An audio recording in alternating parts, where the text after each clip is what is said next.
que, como lo dijo el secretario al inicio, tiene origen fundamentalmente en el Ministerio del Interior. Participaron aproximadamente unas 25 entidades del Estado, no solo del gobierno nacional, todas las superintendencias, las fiscalías, la Secretaría de la Presidencia, la Procuraduría, o mejor dicho, todos los organismos de... Y el proyecto fundamentalmente tiene los siguientes propósitos. Y me va a perdonar tratar de acudir de vez en cuando a algunos apuntes. En primer lugar, prevenir actos de corrupción. En segundo lugar, articular a las entidades fundamentalmente en el uso, manejo y acceso de la información. Tercero, recuperar los daños ocasionados. Cuarto, promover la cultura de la legalidad y de la integridad. Y quinto, recuperar la confianza de los ciudadanos. En el desarrollo de esas 84 páginas que observo que mis compañeros han leído con detenimiento, y de los 68 artículos que observo también que se manejan a la perfección, yo creo que se puede decir que este es un proyecto, en mi opinión, que tiene tres propósitos centrales. El primero es que a partir de una serie de investigaciones producto del trabajo de estas entidades y otras entidades de carácter nacional como consecuencia de convenios de cooperación que tiene el Estado colombiano, se ha llegado a concluir que efectivamente la corrupción tiene diferentes formas y facetas mediante los cuales hace presencia en el Estado y en los ciudadanos. Una de esas facetas es a través del sector privado. Y para ello se sugiere y se recomienda debidas diligencias y otra serie de mecanismos que incluye el uso de pliegos tipos en algunos casos y en otros un proceso de debida diligencia que permita incluso llegar hasta el beneficiario real y último. El segundo punto, esto también con relación al sector privado, se resuelve de alguna manera u otra la antinomia que existía en que era posible perseguir a las subsidiarias cuando se beneficiaban de la actividad de la matriz, pero no era, o por lo menos no estaba consagrado en nuestra legislación, la posibilidad de llegar a la matriz cuando se beneficiaran las subsidiarias. Ejemplo de ellos hay bastante. Otro gran punto que me parece importante resaltar es el hecho de la acción de repetición que se hace contra funcionarios públicos, a los cuales no solamente se les establece una serie de mecanismos para hacer más viable esta acción de repetición, incluyendo el llamamiento en garantía, sino también incluso la ampliación de la caducidad, incluyendo cuando sean debidamente sancionados en un nuevo boletín de reporte, así como se reporta otra serie de conductas en Colombia debidamente sancionadas. Todos los funcionarios públicos que participen allí, de esos debidamente comprobados, podrán aparecer en ese reporte.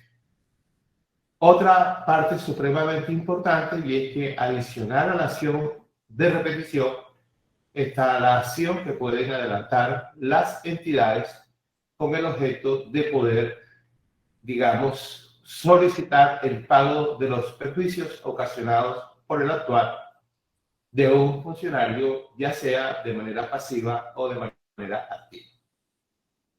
Y por último, permítame mencionar el gran esfuerzo que se hace en términos de pedagogía para que a través incluso de los colegios o de ciertos niveles de instituciones educativas empecemos a practicar y utilizar la figura de la vigilancia y de la legalidad a través de los contralores juveniles.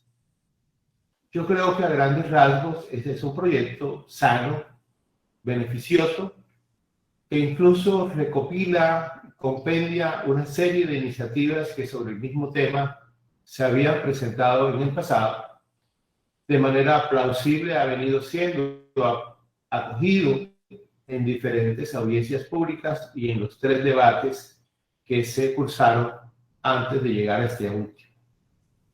Ese es el proyecto sustantivamente hablando. 68 artículos, que algunos de ellos incluso son de procedimiento y otros permiten hacer claridad incluso sobre el tema correspondiente a los bienes comisados por la Fiscalía o en extinción de dominio, de tal manera que se pueda facilitar la venta temprana. De la misma manera, se eliminan una serie de elementos burocráticos que impiden el accionar del Estado frente a los corruptos, publicaciones de edictos y publicaciones en periódicos de amplia circulación, cuando la virtualidad de las páginas permite que los ciudadanos se puedan informar de manera adecuada. Incluso en estos términos de pedagogía se permite que los consultorios jurídicos puedan atender determinados casos que establece el proyecto hasta una cuantía que, si no estoy mal, no debe exceder de 50 salarios mínimos. Ese es más o menos el proyecto.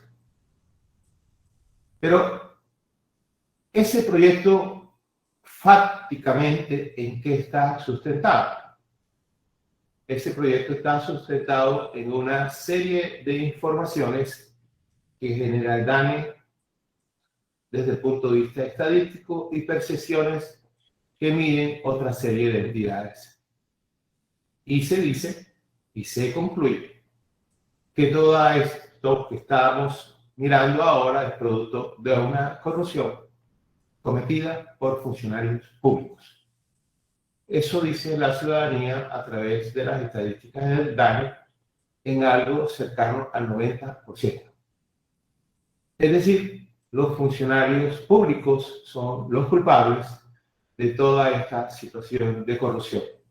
El proyecto, entre otras cosas, demuestra, el mismo proyecto, que efectivamente no todo es producto de los servidores públicos, porque incluso menciona la responsabilidad de las personas jurídicas, no desde el punto de vista penal, y no porque no se pueda, porque, entre otras cosas, sentencias de la Corte Constitucional han establecido que sí es posible la responsabilidad penal de las personas jurídicas, solo en la medida en que se defina claramente el tema de la tipicidad.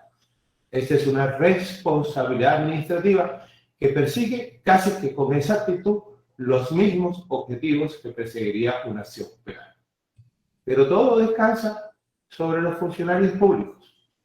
Y esos funcionarios públicos, a lo largo y a lo ancho de Colombia, por lo menos los vinculados directamente, son algo cercano a 1.500.000, de los cuales un gran porcentaje, entre otras cosas, son profesores, y otro gran porcentaje corresponde a la fuerza pública. Un ínfimo porcentaje somos nosotros. Y esos servidores públicos, ¿cómo están en este contexto? Estos servidores públicos, doctor Edward, no tienen, en la mayoría de los tipos penales en los que pueda incurrir, ningún subrogado ni beneficio penal. Es decir, el mismo Congreso le dijo a los servidores públicos que no podían servirse ni utilizar ningún tipo de subrogado penal cuando cometan determinados hechos, porque, entre otras, la corrupción como tipo penal autónomo no existe. Es la sumatoria de una serie de tipos penales. Lo segundo que se le dijo a los funcionarios públicos es que, en el caso de ellos, determinadas conductas constituidas por ellas hechos punibles, incluso el tiempo de la prescripción sería mayor. Es decir, por un lado, en este caso, en este proyecto, se amplía la caducidad y, por el otro lado, ya está en una ley del año 2011, si no estoy mal, la posibilidad de que inclusive sus delitos no prescriban de la misma manera como el resto de la ciudadanía. Es decir, si uno compara al servidor público y fundamentalmente la función pública con la función que puede desarrollar cualquier persona, el funcionario público, la función pública está siendo objeto absolutamente de todos los escrutinios. Pero resulta que investigaciones que están en la ponencia nos dicen o nos informan que esos funcionarios públicos no están siendo castigados. Hay una sentencia del Tribunal Administrativo de Cundinamarca en el que dice que, pues, no basta ocupar un cargo público, no basta ocupar un cargo para poder presumir que sobre esa base el servidor público comete actos de corrupción, sino que es necesario demostrar que exista el dolo y la culpa. Y cuando uno asocia todo eso a lo que llega a la conclusión, es otro escenario. Y el otro escenario es, la ciudadanía dice, no son castigados. Y no son castigados porque los elementos que perciben o miden la percepción sobre la corrupción descansan sobre unos funcionarios públicos que, como dijo el doctor Eduardo Rodríguez, son, entre comillas, denunciados de manera constante. Son denunciados de manera normal. Ellos y sus familias. Y esa denuncia, que es distinta de la crítica, y esa denuncia, que es distinta de soportes probatorios, conduce fundamentalmente a un hecho que existe aún antes de este proyecto, y es que nadie, basado en un principio constitucional de la presunción de inocencia, nadie puede ser señalado en su honra o en su buen nombre, en ese caso se llama injuria, o de haber sido señalado de cometer un acto delictuoso, y en ese caso se llama calumnia. Tenga la pena que tenga, nadie está legitimado para decirle a alguien hechos injuriosos o calumniosos. Nadie está autorizado.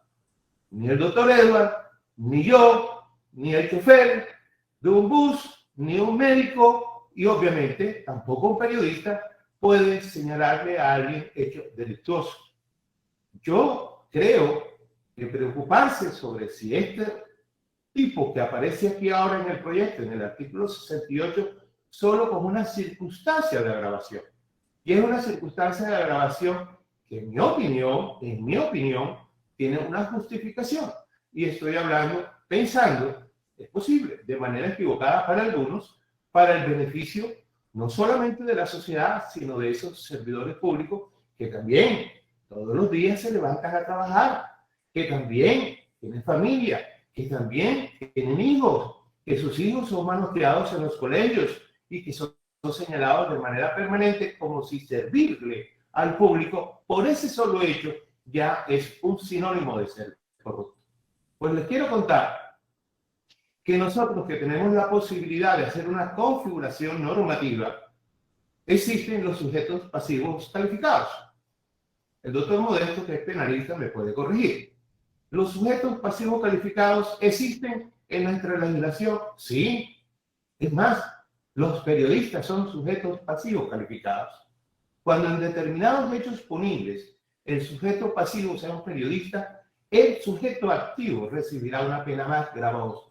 Él es un privilegiado desde ese punto de vista, igual que la víctima, igual que los defensores de derechos humanos, igual que las mujeres, igual que los menores, discusión que ampliamente hemos tenido en esta plenaria de Cámara de Representantes. Luego, entonces, independientemente de que yo lo haya propuesto o no, que de hecho no lo propuse, doctora Trilla, pero asumo la responsabilidad como honorabilidad de tener una ponencia que de hecho, entre otras cosas, muchos rechazaron.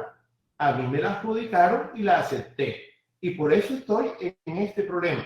Simple y llanamente porque estoy cumpliendo con un deber y con una obligación constitucional que tenemos los congresistas, que si nos señalan una ponencia, así nos guste o no nos guste, tenemos la obligación de presentarla. Yo no renuncié, sino que acepté defenderla. Y mi argumento para defenderla, incluyendo el artículo 68 del doctor Fabio Arroyave, es nadie, pero absolutamente nadie, tiene el derecho, independientemente de la pena, sea mayor o sea menor, de señalarle a alguien hechos delictuosos o hechos injuriosos falsos, Si los hechos son verdad, pues preséntenlo. Ahora bien, los organismos del Estado están llenos, pero llenos de gran cantidad de denuncias, de supuestos comunicados, de ejercicios de organizaciones comunitarias que le dan a conocer señalamientos que posteriormente, cuando se publican, y no solamente en los medios de comunicación, sino también en las redes sociales, acaban con la vida y la honra de ciudadanos que tienen todo el derecho de defenderse, tienen todo el derecho a presumirse de ellos la inocencia. La causa de la corrupción no está en ese 1.300.000 ciudadanos, que son menos si se descarta la fuerza pública, si son menos si se descartan los docentes, que tenemos que partir de la base que son servidores públicos, que como no manejan recursos, seguramente no se van a robar la tiza y entonces no son corruptos. Pero el resto tiene derecho de ser objeto de protección. Obviamente, si ustedes lo consideran, si ustedes lo aprueban. Por último, déjenme señalarles que existe algo todavía mucho más doloroso, doctor Arroyave. Y lo más doloroso es que yo puedo calumniar al doctor Racero. Le puedo señalar estos actos injuriosos. Le puedo decir lo que quiera. Y el doctor Racero me denuncia. Y un día antes que se dicte la sentencia, el doctor Racero se retrata. Y hasta ahí llegó el proceso. La pregunta, después de causar un daño, después de afectar a toda una familia, después de acabar la honra de una persona, sencilla y llanamente la posibilidad de acabar con la acción penal es con la retractación. Yo creo que eso merece una evaluación. Les doy una información complementaria. ¿Sabían ustedes que cuando un medio de comunicación hace señalamiento falso, es que aquí estamos hablando de eso, de hechos falsos, el medio de comunicación no se puede retractar? Sin embargo, hoy los hechos de comunicación, los medios de comunicación no solamente son los medios de comunicación formales. Yo soy un defensor de la libertad de prensa. Yo soy un defensor de la crítica. Yo fui columnista y hacía reportería, aunque yo no estudié periodismo. Soy defensor de ellos, los valoro, los aprecio. No creo que exista un solo periodista que pueda decir que yo no lo atienda, independientemente de que esto, desde el punto de vista personal, sea exigible de tener el valor civil de enfrentar una ponencia como yo lo estoy haciendo.